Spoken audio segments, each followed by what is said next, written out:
Hello students, आज हमारा lecture है 8वीं के मैथ्स का लेक्चर नंबर 2, जिसमें कि लेसन नंबर 7 हम लोग कंटिन्यू पढ़ रहे हैं। इसके पहले हम लोगों लेक्चर नंबर 1 में जितने भी एग्जाम्पल थे सभी को सॉल्व किया था। तो मैं आपसे यही रिक्वेस्ट करूँगी कि आप वीडियो को लास्ट तक देखिए, तभी आपको जो है ये समझ में आएगा पूरा प्रैक्टिस सेट, जिसमें आज हम सॉल्व करेंगे प्रैक्टिस सेट 7.1 पूरा हम सॉल्व करेंगे इसके सारे प्रॉब्लम्स को। तो चलिए देखते हैं क्वेश्चन नंबर 1 क्या दिया हुआ है। अगर अब तक आपने वीडियो को सब्सक्राइब नहीं किया है तो फटाफट आप सब्सक्राइब कीजिए। देखिए हमारी बुक में क्या दिया हुआ है 7.1 का, विचरण के चिन्ह का उपयोग करके लिखिए। तो विचरण का चिन्ह किस में उपयोग करना है? वृत्त की परिधि C और उसकी त्रिज्या R के समानुपात में होती है। तो पेंसिल ले लेते हैं। तो यदि C क्या है, उसकी परिधि है और त्रिज्या समानुपात में है, तो समानुपात का चिन्ह ये होता है और किसके? R के। तो यही हमारा आंसर हो जाएगा, जो है ये वृत्त की परिधि उसकी त्रिज्या R के समानुपात में हो गई। उसके बाद कार में भरा हुआ पेट्रोल L उसके द्वारा तय की गई दूरी D के प्रत्यक्ष विचरण में होता है। तो L जो है उसकी दूरी D के प्रत्यक्ष समानुपात, यानी कि L is directly proportional to D या अल्फा इंटू D। इस तरीके से हम इसको चिन्ह का प्रयोग करके प्रदर्शित करें, यही इसका आंसर होगा। फिर हम आगे बढ़ते हैं, देखते हैं क्वेश्चन नंबर 2। क्वेश्चन नंबर 2 में एक सारणी बनाई हुई है। सारणी में दिया है कि सेब का मूल्य तथा सेबों की संख्या में प्रत्यक्ष विचरण है। ठीक है फ्रेंड्स, इस आधार पर निम्नलिखित सारणी पूर्ण कीजिए। सेबों की संख्या, अगर एक सेब का मूल्य कितना है? 8 रुपए, तो 4 का कितना होगा? 4 × 32। फिर 7 का पूछ रहा है यहाँ पे, 7 का तो यहाँ पे मैंने सॉल्व किया है, पिछले साल बच्चों को पढ़ाया था। यहाँ पे दिया है 56। चलिए मैं यहाँ पे हटा देती हूँ ये। यहाँ पे 56 दिया है, तो पूछ रहा है कि 56 रुपए कितने सेबों का मूल्य होगा, या फिर 12 सेबों का मूल्य, 12 सेबों का मूल्य कितना होगा, या फिर अगर 160 रुपए हम पे करते तो हमें उसमें कितना सेब मिलेगा। इस तरीके से हमें ये सारणी हल करनी है। तो चलिए हम फटाफट स्टार्ट करते हैं, देखते हैं कैसे ये हल होगा। तो पहले हम लिखेंगे, पहला प्रश्न में लिखेंगे कि क्या सेब की कीमत बुक में कितनी दी हुई है? Y से प्रदर्शित, कीमत Y से प्रदर्शित है, और सेब का संख्या, सेब की संख्या X में दी हुई है। ठीक है फ्रेंड, तो ये X और Y में हो गया।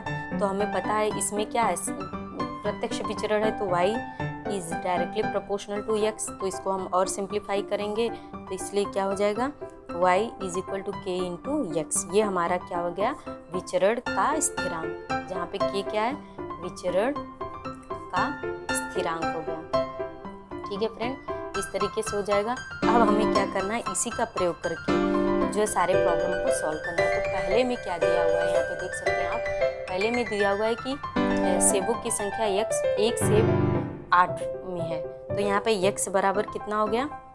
पहले हम K का मान ज्ञात करेंगे। तो हम देख लेते हैं X बराबर कितना है? 8 है, 1 है, और Y बराबर कितना है? 8 है। तो हम सूत्र पे मान रखेंगे, तो Y का मान कितना? 8 बराबर K इंटू 1। ठीक है, तो K बराबर कितना आ जाएगा हमें? K बराबर प्राप्त होगा कॉमा करके, फिर K का 1 में गुणा करेंगे तो K ही होगा, और बराबर 8 हो जाएगा। इसको इस तरीके से लिख देंगे। तो ये हमारा पहला समीकरण इस तरीके से प्राप्त हो गया। इसके बीच में 1/8 का संबंध होगा। चलिए कैसे देखते हैं। अब पहला सवाल यहाँ पे आते हैं, कौन सा हमें फिल करना है। तो ये यहाँ पे 56 दिया हुआ है और ऊपर हमें क्या भरना है उसको देखना है। तो उस आधार पे हम लिखेंगे। तो Y का मान 56 दिया हुआ है, Y बराबर 56। हमने K का मान ज्ञात कर लिया 8, ठीक है, जो कि स्थिर है, यानी कि सब में वही रहेगा, और X का मान हमें ज्ञात करना है। ठीक है फ्रेंड, तो यहाँ पे क्या करेंगे, हमें पता है सूत्र Y is equal to K into X है। ठीक है, तो Y का मान 50 गुणे बराबर क्या हो जाएगा? 8 गुणे X। ठीक है, तो X बराबर कितना हो जाएगा? X बराबर 50 नहीं दिया बुक में, 56 दिया है, तो यहाँ पे 56 रहेगा। 56 X बराबर 56/8 हो जाएगा। तो 8 का 8 7 56, तो X का मान कितना हो जाएगा?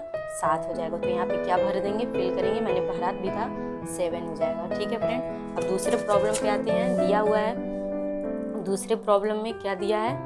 दिया है X बराबर 12, X बराबर 12 दिया है, और Y बराबर पूछ रहा है। तो हमें पता है K बराबर 8 है, तो हम क्या करेंगे, इसी का प्रयोग करेंगे। तो y इज इक्वल टू के इंटू एक्स, तो y बराबर हमें ज्ञात करना है, तो y बराबर k बराबर 8 और x का मान कितना है 12, तो y बराबर 12 × 96 कितना हो जाएगा 96। तो यहाँ पे क्या फिल कर देंगे बुक में, यहाँ पे भर देंगे 96। उसके बाद दिया है 160, y का मान कितना दिया हुआ है 160 दिया है, तो हमें x का मान ज्ञात करना है तीसरे में। तो थर्ड पॉइंट लेते हैं, थर्ड y बराबर 160, हमें पता है कि हम के बराबर हमने कितना निकाला था 8 निकाला था, तो x का मान हमें ज्ञात करना है। तो हम सूत्र पे लिखेंगे y इज इक्वल टू के इंटू एक्स, तो y बराबर 160 दिया है, के का मान 8 है और x का मान हमें ज्ञात करना है। तो x बराबर क्या हो जाएगा 160/8, ठीक है फ्रेंड। तो यहाँ पे 8 दूनी क्या होता है 16 और ये 0 बचा तो 20 हो जाएगा, तो x का मान कितना हो जाएगा 20 हो जाएगा। तो यानी कि 20 से वो का मूल्य यहाँ पे 20 भर देंगे, फिल कर देंगे, यहाँ पे 96 और यहाँ पे 7, तो यहाँ पे क्या हो जाएगा 160 हो जाएगा। तो आई होप आपको ये प्रश्न बहुत ईजी है, सिंपल है। हमें पहले स्थिरांक यानी के का मान ज्ञात करना है और उसी का उपयोग करके हम सारे प्रॉब्लम सॉल्व कर सकते हैं। चलिए बढ़ते हैं तीसरे प्रश्न पर। तीसरा प्रॉब्लम क्या दिया हुआ है,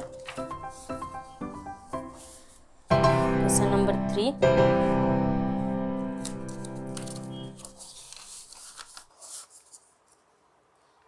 ठीक है, क्वेश्चन नंबर 3 में दिया हुआ है कि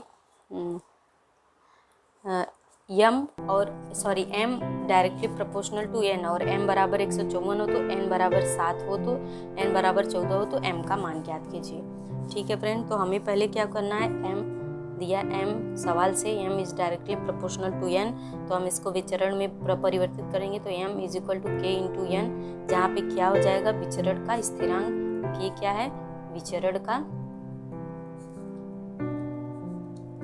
स्थिरांक हो जाएगा। ठीक है फ्रेंड, इसके बाद क्या है, इसलिए m का मान कितना दिया है, m प्रश्नानुसार यहाँ पे लिख लेंगे, प्रश्नानुसार m बराबर 154 और n बराबर कितना दिया हुआ है 7। ठीक है, तो हमें क्या करना है, पहले k का मान ज्ञात कर लेते हैं। क्वेश्चन मार्क यहाँ पे है, तो m बराबर 154 गुणे बराबर क्या है k इंटू n का मान 7 दिया है, तो k बराबर 154 बटे क्या हो जाएगा 7 हो जाएगा। तो 7 दूनी 14 और फिर क्या होता है 7 दूनी 14, यानी कि k का मान कितना आ जाएगा 22 हमें प्राप्त हो जाएगा। ठीक है, ये हमारा स्थिरांक अब हर में यही रहेगा। फिर पूछ रहा है कि सवाल में कि m का मान याद कीजिए, n 14 हो, अभी n का मान 14 हो तो हमें m का मान कितना हो जाएगा, तो m बराबर हमें पूछ रहा है दूसरे पॉइंट पर, और हमने k का मान कितना 22 ज्ञात कर लिया है, और m का मान कितना हो जाए जब 14 हो जाए तब हमें m का मान ज्ञात करना है। तो हम क्या करेंगे, वही सूत्र m is directly proportional to m is equal to k into n, k का m हमें पूछ रहा है, k का मान 22 है, गुणे n का मान 14 है, तो गुणा करेंगे तो m बराबर k इंटू n, 14 गुणे 22 करेंगे तो कितना आएगा 14 दूनी 28, 8 हाथ में है 2, 14 दूनी 28, 2 30, यानी कि 308 हो जाएगा। तो जब n 14 हो जाएगा तो m कितना हो जाएगा 308, यही हमारा उत्तर हमें प्राप्त हो जाएगा। तो आई होप आपको ये भी प्रॉब्लम समझ में आ गया। हम क्वेश्चन नंबर 4 पे आते हैं। क्वेश्चन नंबर 4 में भी क्या सारणी बनाई हुई है, m और n के प्रत्यक्ष विचरण हो तो दी गई सारणी पूर्ण कीजिए। ये भी बहुत सिंपल है, इसके पहले जो सवाल हमने सॉल्व किया था उसी के बेसिस पर ये हल होगा। तो यहाँ पे क्या है, सारणी में दिया है m 3 है तो n 12 है, m 5 है तो n कितना है 20 है, तो जब m का मान 6.5 हो तो n का मान कितना होगा। तो इस तरीके से हम क्या करेंगे, इसको कैसे सॉल्व करेंगे, तो हम क्या दिया प्रत्यक्ष विचरण में कौन है m के n directly proportional to n, सवाल से प्रश्नानुसार या सवाल से हम लिख सकते हैं, सवाल से n की क्या है m के डायरेक्टली प्रोपोर्शनल है तो n equal to k into m हो जाएगा। अब ये क्या है, k क्या है विचरण का स्थिरांक हो जाएगा। हमें हर सवाल में ये लिखना पड़ेगा, आपकी आदत रहेगी तभी आप एग्जाम में लिखेंगे विचरण का स्थिरांक। अब यहाँ पे क्या दिया m बराबर 3, हम पहले k का मान ज्ञात करेंगे, पहले क्या करेंगे स्थिरांक का मान ज्ञात करेंगे। तो k का मान n बराबर कितना दिया है, m बराबर जब 3 है और n बराबर जब 12 है तो k का मान क्या होगा। ठीक है फ्रेंड, पहले सवाल से ही हम हल करते हैं। तो यहाँ पे n बराबर 12 इंटू k इंटू 3, तो k बराबर 12/3 हो जाएगा। 12/3, 3 चौका 12, मतलब k का मान कितना हो जाएगा 4। अब हमें यही यूज़ करके क्या करना है, सभी प्रॉब्लम में सॉल्व करना है। k बराबर 4 हो गया। अब यहाँ पे दूसरे को छोड़ते हैं, हम तीसरे पर आते हैं। तीसरा m बराबर 6.5 दिया है प्रश्नानुसार। प्रश्न से क्या दिया हुआ है, m बराबर 6.5, n बराबर पूछ रहा है और k का मान हमें पता हो गया 4 है, तो क्या लिखेंगे, वही m is equal to k into m। तो n का मान हमें प्राप्त करना है, तो लिख लेंगे k का मान 4 दिया है और n का मान 6.5। तो क्या जब हम 6.5 का 4 से गुणा करेंगे तो कितना आएगा, 4 बचे 20 और 4 से 24, तो 26 हो जाएगा। एक अंक पे दशमलव, तो यहाँ दशमलव यानी कि 26 हो जाएगा। तो ये क्या हो गया, यहाँ पे क्या लिख देंगे, 26 लिख देंगे। इसी तरीके से इस पे आते हैं। इसमें दिया है, पेज टर्न कर लेते हैं। क्या दिया है दूसरे वाले में कि n का मान कितना है, हमें पता है कि का मान 4 है और m का मान दिया हुआ है 28 और m का मान पूछ रहा है।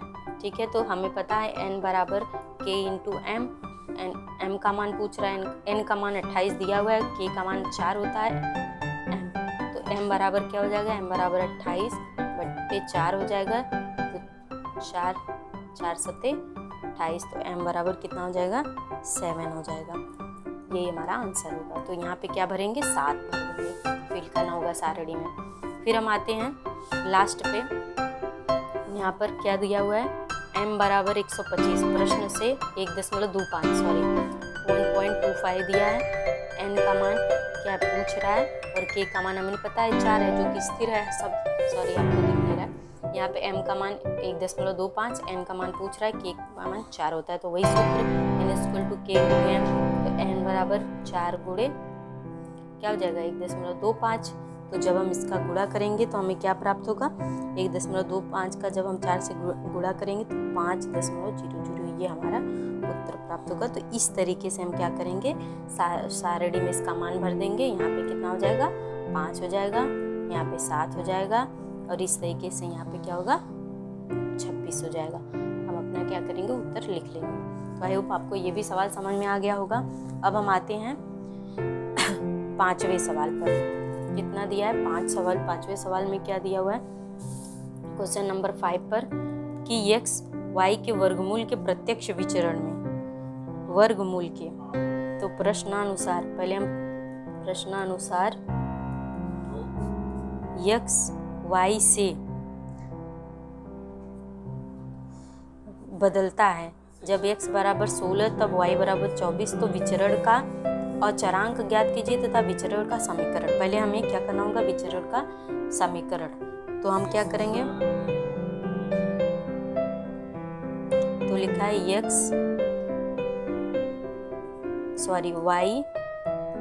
x के वर्गमूल के प्रत्यक्ष हुए, y x के वर्गमूल के प्रत्यक्ष विचरण में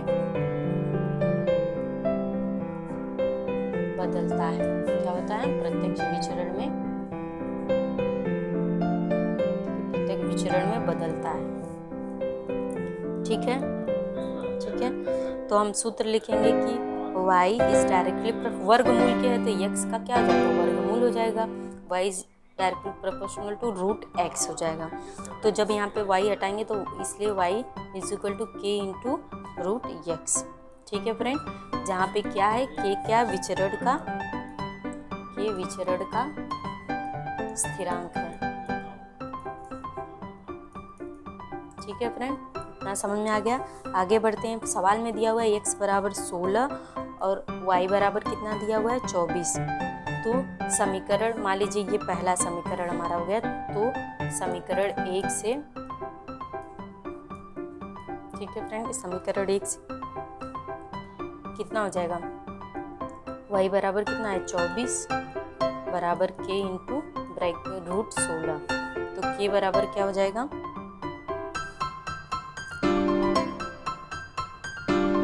जब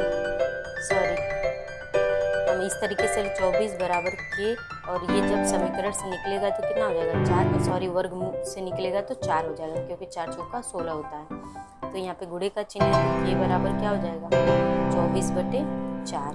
ठीक है फ्रेंड, तो 4 8 24, तो के बराबर कितना हो जाएगा 8। ये कैसे बटे में हुआ, जब के यहीं पर रहेगा और 4 इस बराबर के इधर आ जाएगा तो बटे में परिवर्तित हो जाएगा, तो के बराबर 24/4। इस तरीके से हमें ये प्राप्त हो गया इसका स्थिर मान। अब क्या है, सवाल में ही बोल रहा है कि विचरण का समीकरण ज्ञात कर लिया। अब यहाँ पे के बराबर कितना 4 6 24 होता है 4, तो यहाँ 6 हो जाएगा।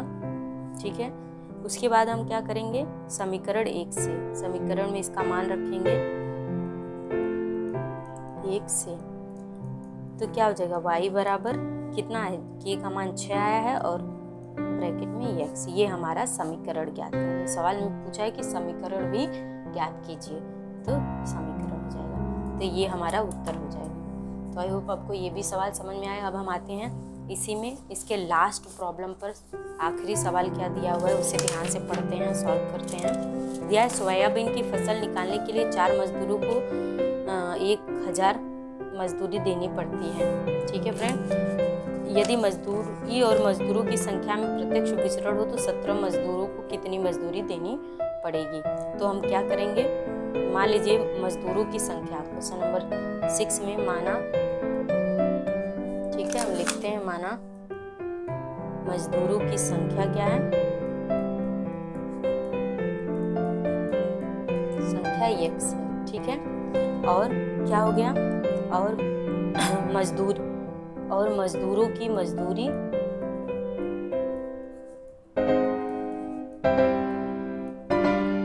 बराबर क्या हो जाएगा y है। ठीक है, ये हमने मान लिया।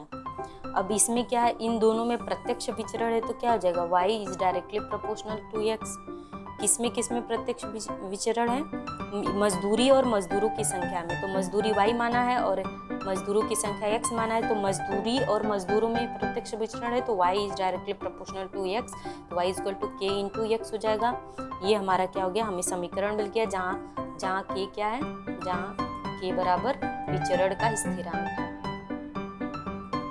विचरण का स्थिरांक हो गया। ठीक है फ्रेंड, इतना हो गया। अब हम आगे देखते हैं। तो आगे हमें क्या दिखा है कि x बराबर 4, यहाँ पे क्या दिया, 4 मजदूरों को 1000 मजदूरी देनी पड़ती है। पहले हम k का मान क्या करेंगे, 4 मजदूरों की संख्या जब 4 है तो मजदूरी कितना है 1000 है। ठीक है, तो k कितना होगा, पहले हम इस तरीके से ज्ञात करेंगे। तो 1000 समीकरण 1 से क्या हो जाएगा, 1000 बराबर k गुणे 4, तो k बराबर 1000 गुणे 4 हो जाएगा। तो जब हम इसको हल करेंगे तो कितना आ जाएगा, 4 दूनी 8, फिर 2 4 5 20, 250 आ जाएगा। ठीक है फ्रेंड, तो ये हमारा हो गया, k का मान कितना आ जाएगा 250, जो कि स्थिरांक हो गया। ठीक है फ्रेंड, अब पूछ रहा है कि जब सवाल में भी क्या पूछ रहा है कि 17 मजदूरों को कितनी मजदूरी देनी पड़ेगी। तो मजदूरों की संख्या x बराबर जब 17 है, k बराबर तो 250 मैंने निकाल लिया है, तो y का मान कितना होगा, मतलब उसको मजदूरी कितनी देनी पड़ेगी। तो चलिए हम देखते हैं 17 मजदूरों को कितनी मजदूरी देनी पड़ती है। तो इसको जब हम सॉल्व करेंगे तो इस तरीके से लिखेंगे, वही सूत्र है y बराबर k इंटू x। ठीक है फ्रेंड, तो y का मान हमें ज्ञात करना है। यहाँ पे k का मान हमने 250 निकाला है और x का मान 17 दिया है।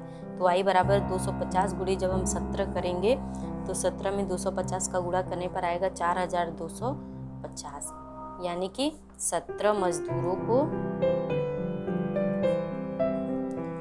4250 रुपये मजदूरी देनी पड़ेगी। यही उत्तर होगा।